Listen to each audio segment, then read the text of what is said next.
글로벌 이슈 플러스 들어왔습니다. 요즘은 글로벌 이슈 얘기를 하자고 한다면 트럼프 얘기를 하지 않을 수가 없습니다. 조금 조용하더니 다시 또 시장에 엄청난 태풍을 몰고 올 것처럼 최근에 분위기가 다시 또 급속도로 변하고 있죠.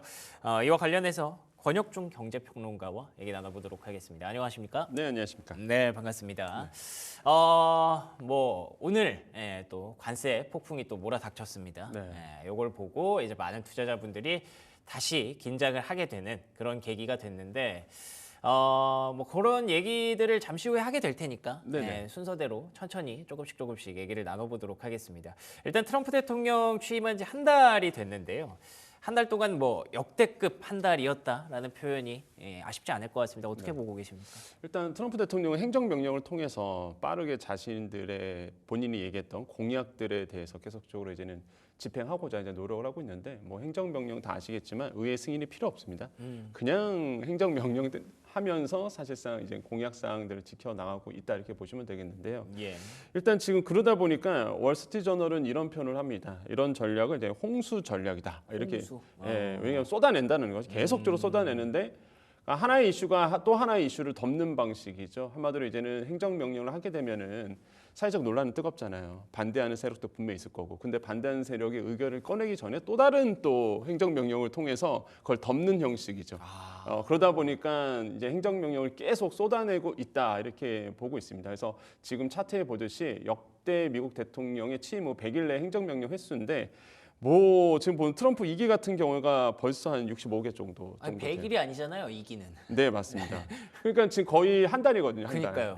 한 달 안에 사실상 65개를 쏟아냈고 다른 대통령 같은 경우는 100일 이내에 봤을 때는 바이든이 42개인데 거의 초반에 완전하게 이제 물량으로 밀어내고 있다 이렇게 이제 보시면 되겠고요. 그러니까 그 정도로 사실 트럼프 행정부, 특히 트럼프 대통령이 그동안 쌓아온 게 뭐가 하고 싶다라는 게 이제 엄청나게 지금 준비가 된 상태라고 보시면 돼요. 그래서 이거를 좀 조사를 해봤더니 그러면 그 중에서 이제 뭐를 많이 했느냐라고 봤더니 분야별로 보니까 이게 외교 통상이라든지 관세 쪽에서 한 14건 정도가 됩니다. 그러니까 사실 준비를 좀 많이 했구나라는 생각을 많이 들더라고요. 그래서 관세에 대한 부분에 대해서 계속적으로 행정명령을 내고 있고 두 번째가 이제 연방정부 개편안, 개혁안 이런 것들에 대해서 이제 계속적으로 이제 행정명령을 내고 있고요. 근데 이제는 당연히 행정명령입니다. 이거는 각 주의 연방법원이 이거를 위헌 소지 때문에 사실상 반대를 할 수 있거든요. 대표적인 케이스가 있었죠. 이제 출생시민권제도 이 부분에 대해서 지금 계속적으로 연방 법원에서 이거에 대해서 위헌 소지가 있으니까 제동을 걸고 있는 모습도 있어요. 그렇지만 아까도 말씀드린 것처럼 트럼프 대통령은 계속적으로 이제 행정명령을 내면서 이슈화하고 있다 이렇게 좀 보시면 되겠습니다. 알겠습니다. 지금 또 가끔 뉴스에 보이는 인물이 나바로라는 인물인데 그분이 이제 일기 때도 제가 기억을 합니다. 굉장히 좀 강경했던 대중 무역 전쟁을 가장 앞선에서 진두지휘했던 그런 약간 장수 같은 그런 느낌이었는데 요즘도 얘기를 많이 하시더라고요. 이렇게 상황을 봤을 때 관세 정책은 아마도 일기처럼 전쟁처럼 계속 진행이 되는 걸까요? 그렇죠. 제가 봤을 때도 더 강력한 보호무역주의가 아마 계속적으로 시행이 될 거다. 그렇군요. 나바로 선임 고문 같은 경우에는요. 1기 때도 그랬지만 2기 때도 트럼프 행정부와 지금 함께하고 있고 무엇보다 중국에 대한 견제를 상당하게 고민하신 분이에요. 그러니까 처음부터 사실상 이분 같은 경우에는 이제 트럼프 행정부가 있기 전부터 중국에 대한 견제, 중국을 견제해야 된다. 중국의 힘을 무시하지 말자. 이런 생각에 계속적으로 강경책을 내놨던 분이거든요. 그래서 이제 트럼프 대통령이 발탁을 했었고 마찬가지입니다. 이번에도 아마 중국에 대한 이런 관세 전쟁을 이렇게 일어난 이유는요. 사실 나바로 선임 고문의 아이디어부터 이제 시작을 했다. 보기 때문에 이번에도 마찬가지로 모든 목적은 딱 하나입니다. 우리가 지금 캐나다, 멕시코, 그다음에 러시아 많이 신경을 써야 되지만 목적은 딱 하나예요. 그냥 중국 견제입니다. 중국 견제를 위한 모든 제스처라고 이해를 하시면 되겠고 그래서 이제 많은 분들이 이 관세 때문에 고민을 많이 하시잖아요. 이것 때문에 주가도 하락하고 변동폭도 커지는데 근데 이제 단순하게 우리가 생각을 해본다 그러면 중국과 연계를 좀 해보시면 답이 나올 수 있습니다. 그러니까 모든 종착지는 중국의 견제, 중국에 대한 기술 억압, 이렇게 이제 보시면은 과연 이 관세가 다른 나라의 관세가 현실화될지 안 될지 이게 왜 트럼프 대통령이 자꾸 이렇게 혼란하게 만드는 건지 갑자기 뭐 트럼프 관세에 대해서 25% 하다가 뭐 다음 달에 하겠다 그러다가 3월 달에 하겠다 얘기를 진짜로. 정신이 하나도 네. 없거든요 지금 이런 거를 봤을 때 그 이제 중국과의 연계를 찾아보면 뭐 힌트는 좀 나온다 이렇게 좀 생각을 봅니다. 정신은 없지만 그래도 또 저희가 해야 되는 일이 이걸 또 정리해서 알려드리는 일이잖아요. 네. 그럼 하나씩 좀 따져볼게요. 일단은 4월 2일로 예정된 자동차, 반도체, 의약품 관세부터 얘기해 보겠습니다. 네. 요거 25%일 것이다라고 지금 예정을 하고 있는 상황이죠. 그렇습니다. 이게 자동차 같은 경우에는 25% 근처가 될 거다 이렇게 초반에 이렇게 얘기를 했었고요. 예. 이게 뭐 이미 아시다시피 4월 2일부터 할 거다 이렇게 얘기를 한 상태입니다. 그다음에 이제 반도체 의약품 같은 경우도 25%부터 시작할 수 있다 이런 얘기를 했어요. 네. 처음에는 그랬습니다. 근데 이제 구체적인 시행식인 얘기 안 했거든요. 예. 이게 옛날 얘기고 이제는 바뀌었죠. 맞아요. 이거 4월 얘기가 나오다가 3월부터 하겠다. 이렇게 얘기가 나왔단 말이에요. 예. 그러니까 더 관세 시기가 더 빨라지고 있다라고 보시면 되겠고 뭐 어제 이미 아시겠지만은 갑자기 중국 10% 보복 관세 추가하겠다. 3월 4일부터. 네. 이게를 가는 거죠. 그러니까 왔다 갔다 계속 점점 더 빨라지고 있는 추세가 계속적으로 지금 보여주고 있고요. 지금 보시면은 기존 목소리가 저랬다는 거죠. 기존 목소리가 그랬고 이게 이제는 조금 사우디 국부펀드 행사에 가갖고 그때 얘기했잖아요. 이거보다 좀 더 빨라질 수 있다. 그래서 맞아요. 지금 3월, 네. 지금은 이제 모두 다 자동차, 반도체, 의약품 모두 다 이제 목재까지 포함해서 이제 3월 안에, 그러니까 3월 이제 다음 달이에요. 네. 다음 달 안에 관세가 실행될 수 있다는 얘기가 나와서 지금 트럼프 대통령은 의도적으로 저는 하는 것 같아요. 그러니까 협상력을 끌어올리기 위해서 의도적으로 지금 각국 정부에 압력을 좀 주고 있다라고 보시면 되겠고, 두 번째로는 압박 수위를 좀 조절하는 것 같습니다. 뭐 중국에 대한 추가 관세 갑자기 3월 4일부터 하겠다. 기존 캐나다, 멕시코 원래는 한 달 더 유예시키려고 했던 목소리가 나왔었다가 바로 하루 만에 그냥 기존대로 3월 4일부터 하겠다라고 얘기 나왔고 이런 걸 봤을 때는 압박 수위를 높이면서 결국에는 이런 관세 얘기를 왜 나오냐면 또 하나의 목적은 그거예요. 트럼프 대통령은 본인이 공약했던 법인세 인하에 대해서 세수 확보거든요. 네. 그래서 본인의 속마음은 그럴 겁니다. 어떻게든 간에 세수 확보는 돼야 되겠고 그런 거를 관세를 통해서 풀어내고자 하는 부분들. 트럼프 대통령이 본인 입으로 그랬습니다. 수조 달러의 아마 수익이 생길 수 있다 정부가. 그쵸. 예, 네. 그런 거 보면은 확실히 관세를 통해서 그런 것을 풀어내고자 하는 의도가 다분히 담겨 있다 이렇게 생각해 봅니다. 그러니까 두 가지인 거죠. 일단 첫 번째로 관세로 돈 벌기, 재정 적자가 너무 심하니까. 그리고 두 번째로는 결국에는 일기 때처럼 중국과의 어떤 긴 전쟁을 준비하는 그런 세팅 작업을 하고 있는 거라고 생각을 해야 될 것 같습니다. 근데 제가 봤을 때 이 정도로 말이 왔다 갔다 하는 거 보면 본인도 잘 몰라요. 정확히 무슨 말을 했는지. 예, 지금 계속 이랬다가 저랬다가 하는 걸 보면 이게 좀 헷갈릴 것 같습니다. 워낙에 또 하는 일이 많으신 분이니까. 자, 그리고 철강, 알루미늄 25% 관세도 부과가 됐었고 최근에 또 구리 얘기까지 나왔지 않습니까? 요거는 또 어떻게 해석해야 되나요? 그러니까 철강, 알루미늄 아시겠지만은 국방이라든지 아니면은 뭐 도로라든지 모든 산업에 사실 쓰이잖아요. 근데 구리 같은 경우에도 사실상 원자재 중에서도 가장 많이 쓰는 것이 바로 통신 쪽. 그 다음에 우리가 배터리 쪽. 그러네요. 예, 그러다 보니까 이제는 구리도 포함을 시키면서 국가 안보 차원에서 그 관리를 하겠다. 이렇게 좀 우리가 해석할 수 있죠. 무엇보다 또 하나가 중국이라고 했잖아요, 항상. 네, 그렇죠.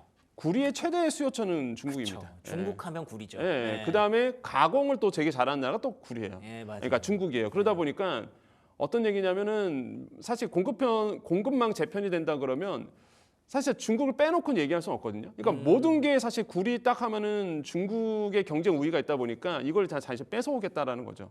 그러면서 이제 관세를 통해서 사실상 이제 주도권을 우리한테 갖고 오고 무엇보다 러스트벨트 우리 말 그대로 트럼프 대통령을 지지했던 지역인데 네, 그쵸. 이제 쇠락한 공업지대잖아요. 그쵸. 그러니까 그쵸, 철강, 그쵸. 알루미늄, 구리 이 산업을 보호해야 되거든요. 본인들의 이제 정치적 기반을 위해서라도 그러다 보니까 이런 어떤 관세를 통해서 원자재 관세를 통해서 어떤 정치적 목적도 얻으려고 하는 모습들도 분명히 이제 느껴진다는 거죠. 그래서 이번에 이제 구리까지도 포함을 해서 이제는 관세를 책정하겠다고 발표했기 때문에 네. 뭐 이렇게 광물에 대해서 근데 저는 솔직히 말하면 트럼프 대통령이 되게 똑똑하다 느끼거든요. 왜냐면은 지금 보면은 우크라이나에 대해 광물 자원 내놔라 이런 것도 그게 보면은 핵심 아닐까? 히토류 달라는 예. 거. 예.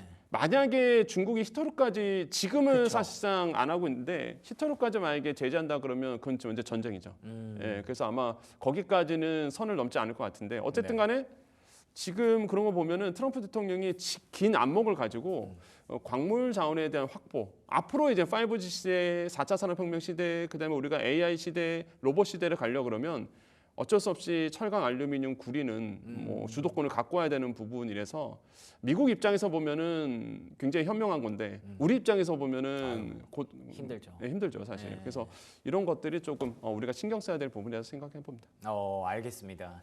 그러니까 본인의 지향점은 확실히 있는 건 알겠어요. 예, 그러니까 본인이 하고자 하는 앞서 말씀드린 미국의 재정 적자 해소를 위해서 이제 관세로 수입을 얻고 감세를 시켜주고 그리고 또 이제 미국 내에서 인력 많이 자르고 이렇게 하면서 AI가 또 그 안에 치고 들어올 수도 있고 최근에 AI 시대가 됐으니까 노동비를 확실히 낮추는 그런 효과도 되게 크게 이번 정권에서 좀 가져가려고 하는 것 같고 그리고 또 이제 계속 말씀드리지만 중국에 대한 어떤 타겟팅도 점점 더 이거를 좁혀가는 그런 상황인 것 같고요. 이런 거를 아마 저희도 예측할 수 있는 거면 많은 국가의 정상들이 어느 정도 파악을 하고 있을 것 같아요. 그래서 이제 관세가 좀 미뤄졌다가 또 거기서 극적으로 또 타결도 되고 중국 입장에서도 각자 준비를 또 잘 하고 있는 것 같고 이렇게 좀 급변하는 시장 상황 속에서 어떻게 보면은 글로벌 어떤 상황 속에서 시장 상황도 같이 급변할 수 있기 때문에 거기에 좀 잘 적응하는 게 우리에게 좀 중요할 것 같습니다. 뭐 저희가 이제 멕시코랑 캐나다 그리고 중국 플러스 10% 관세는 앞선 시간에 많이 얘기를 했는데 이것도 그냥 뭐 비슷한 맥락이라고 봐야겠죠. 그렇죠. 근데 저는 이제 걱정하는 게 그 우리의 대응 자세잖아요, 사실. 그렇죠. 그게 제일 문제예요. 예, 우리가 대응 자세가 지금 각국 나라 정부도 마찬가지고 우리나라 정부도 마찬가지입니다. 이제 트럼프 대통령이 일기 때도 그랬어요. 기브 앤 테이크예요. 기브 앤 테이크입니다. 말 그대로 주고 받고요. 그러니까 뭔가 우리가 얻어내려고 그러면 우리도 줘야 되거든요. 네. 결국에는 미국산 에너지를 수입하는 거예요. 이게 이미 뭐 뉴스를 통해서 많이 아시겠지만 지금 미국은 알래스카에 있는 LNG를 이제 뽑아내고 있습니다. 그런 것 같아요. 이거 팔아야 되거든요. 네. 이거 누구한테 팝니까? 결국에는 우리나라, 대만, 일본 동맹국들이거든요. 뭐 유럽도 팔아야 되고. 예, 네. 그러다 보니까 실제로 니네가 우리나라에 이제는 이런 LNG를 사가라. 노골적으로 지금 압력을 주고 있고 그렇군요. 이런 점에서 우리가 이제는 그런 것을 이제 수입을 하고요. 무엇보다 지금 또 그 미국이 유도하는 거는 이번에 알래스카에 있는 그 LNG에 대한 이 자원을 채취를 해야 되는데 물론 지금도 뽑아내고 있지만은 이거에 대해서 이제는 투자를 하라고 지금 계속 노골적으로 얘기하고 있거든요. 투자까지. 근데 여기서 투자 금액이 보면요 450억 달러 이상입니다. 그러니까 천문학적인 금액이 들어가야 되는데 지금 노골적으로 우리나라랑 대만이나 일본 쪽에다가 이 개발에 대해서 같이 들어가자라고 지금 얘기하고 있잖아요. 그래서 일본이 투자를 선택한 거군요. 그렇죠. 그러니까 사실 미국 입장에서도 네. 사실상 본인 나라 이거는 다른 나라의 광물 자원을 같이 투자하자는 게 아니라 본인 나라에 있는 광물 자원을 투자하는 건데 초기 자본이 많이 들어가다 보니까 뭐 우리나라나 동맹국들에 대한 돈 달라 한마디로 이런 얘기를 말은 하는 안 거죠. 되는 것 같은데. 예, 네. 그래서 지금 우리나라는 아마 미국이 유도하는 대로 뭐 미국산 에너지를 수입한다든지 이렇게 뭐 투자를 단행한다든지 이렇게 하면서 주고 네. 우리는 당연히 이제 자동차라든지 반도체라든지 유예를 아니면 좀 시키고. 그렇죠. 이제는 뭐 제약도 마찬가지고요. 물론 제약 비중은 그렇게 크지는 않지만 그렇죠, 그렇죠. 그래도 일단은 주요하게 우리가 수출하고 있는 특히 이제는 우리나라의 자동차의 절반이 미국이잖아요. 그러니까 자동차 쪽에서 어느 정도 관세를 풀어줄 의지는 우리는 있어야 되거든요, 사실. 그래서 이런 점에서 아마 기브앤테이크를 하지 않을까라고 저는 보고 있고 그래서 시장에서 너무 과도하게 네. 예민하게 반응한 것 같아요. 저는 솔직히 그렇게 우리가 뭐 정말 25% 관세가 철강과 알루미늄 그다음에 자동차에 현실화되겠느냐라고 봤을 때 저는 사실 꼭 그렇게 되지는 않는다라고 저는 생각을 하고 있거든요. 근데 네네. 계속 이게 뉴스에 나오고 그쵸. 그러다 보니까 이렇게 장을 누르는 말 그대로 하방 압력을 계속적으로 세게 하는 역할을 하고 있는 것 같은데 저는 꼭 그렇게까지 움직일 필요는 없다라고 저는 보고 있고 현실화될 가능성을 따진다 그러면 그렇게 많지 않다. 근데 원래 그런 게 시장이 빠지면 주가가 빠지면 네. 이게 되게 큰 위기처럼 이제 네. 또 보이기 마련이잖아요. 일기 때도 그랬잖아요. 예. 일기 때도 그때 트럼프 대통령이 관세 철강에 25%, 알루미늄 15% 때리겠다 했을 때 그때 엄청 출렁었거든요. 네. 근데 결국에는 쿼터제로 풀었잖아요. 결국에는 이제 쿼터제로 하면서 260만 톤 제한 걸면서 쿼터제로 풀어낸 경험이 있거든요. 시간이 좀 필요하긴 했죠. 그렇죠. 네. 이제 얘기하면서 충분히 대화와 그다음에 협상력 가지고 저는 풀어낼 수 있는 부분이다라고 저는 생각을 하고 그러다 보니까 지금 국내장 같은 경우에는 아시겠지만 순환매장이 계속 돌아오는 거잖아요. 네네. 그래서 너무 그렇게 우리가 우려할 필요는 없다. 저는 그렇게 보고 있는데 물론 뭐 일각에선 계속적으로 뭐 위기다, 뭐 큰 위기가 다가온다 그런 말씀 하시는 분도 있지만은 네. 저는 꼭 그렇게까지 볼 필요는 없다. 예, 좀 긍정적으로 바라보자 이렇게 좀 생각을 하고 싶습니다. 오늘도 아마 그 얘기 계속 나올 거예요. 아마 시장이 또 크게 놀랄 것으로 예상이 되고 있고 뭐 지금 채팅창에서도 많은 분들이 좀 걱정하고 보고 계시기 때문에 그래도 조금 더 긍정적인 시선으로 그의 지향점이 좀 확실하다고 얘기를 한다면 이거는 어떻게 보면 단기적인 발작이지 않을까라고 조금 위안을 삼아 봐야 될 것 같고요. 이게 또 미국 내에서는 혹시 여론이 좀 뭐 반대 여론이나 이런 건 없나요? 미국도 분명히 타격이 있을 텐데. 근데 이게 정치와 국민의 그 목소리는 좀 달라요. 지금 완전 아시겠지만은 마가 아니겠습니까? 그렇죠. 말 그대로 미국을 위대하다는 그 캐치프라이즈로 인해서 국민의 지지도가 굉장히 높습니다. 그런데 과거에 그 트럼프 일기 때 특징이 뭐였냐 그러면 공화당 내에서도 반대 목소리가 되게 있었어요. 그랬죠. 근데 이기 때는 없어요, 그게. 그러네. 어떻게든 간에 트럼프 대통령한테 잘 보여야 되는 상황이다 보니까 지금 상황이 반대의 목소리가 쏙 들어갔습니다. 그러니까 정치적 기반이라든지 트럼프 대통령이 추구하고자 하는 이런 관세부터 시작해서 정치적으로 되게 탄탄해요. 그게 좀 쌓였죠. 예, 네. 그래서 지금 거의 계속적으로 밀고 나갈 수 있는 어떤 모멘텀을 가지고 있는 상태입니다. 그런데 이제는 국민들도 지지하고 있지만은 또 한편으로 어떤 목소리 있냐 그러면 인플레이션이에요. 뭐 스태그플레이션 얘기까지 나오는 상황에서 근데 그것까지는 안 갈 거고 아무튼 그냥 인플레이션에 대한 압박이 지금 다시 찾아오고 있거든요. 삶의 질이 떨어질 수밖에 없습니다. 국민들의 삶의 질이. 그렇게 본다 그러면 아마 시간이 갈수록 피로도는 쌓일 거고 물가에 대한 압박은 나올 거고 미국 연준 입장에서 그렇게 된다 그러면 금리 인하는 쉽게 들어가지 못할 거고 그러면 계속 고금리 상태에 있다 보면은 국민들의 삶이 사실상 이제는 현실로 느껴지는 시기가 분명히 돌아올 거란 말이에요. 그렇죠. 그러다 보니까 아마 제가 아까 말씀드린 것처럼 관세에 대해서 이렇게 밀어붙이기가 안 될 거예요. 상반기는 그렇게까지는 안 갈 것이다. 그렇죠. 상반기는 밀어붙이겠지만은 하반기에는 그렇게 밀어붙일 수가 없습니다. 이게 예. 시스템 구조상, 경제 시스템 구조상 그렇게 된다 그러면은 뭐 충분히 우리 증시라든지 글로벌 증시가 다시 한번 지금은 약간 안 좋잖아요. 그렇죠. 미국 기술주 많이 빠져 있는 상태고 맥니피센트 세븐도 많이 빠진 상태인데 네. 좀 하반기에는 좀 다시 한번 이제는 돌아올 수 있는 그런 기회가 있을 거다. 그래서 너무 그렇게 뭐 미국을 보더라도 밀어붙일 수는 없다. 트럼프 대통령이 이렇게 좀 생각을 해볼 수 있을 것 같습니다. 알겠습니다. 이게 뭐 저희가 이제 머리로는 이해가 되는데 그러니까 매일매일 내 계좌를 보고 있으면은 이게 열불이 나고 가슴으로는 좀 화가 나는 그런 상황이죠. 시간이 좀 많이 필요할 수도 있고 적게 필요할 수도 있겠고요. 하지만 지금 당장은 조금 리스크 관리 좀 하시고요. 좀 마음 편하게 보시고 장기적인 관점이 필요한 그런 시기라고 봐야 될 것 같습니다. 지금까지 권혁준 경제평론가와 얘기 나눠봤습니다. 오늘도 좋은 말씀 고맙습니다. 네, 감사합니다.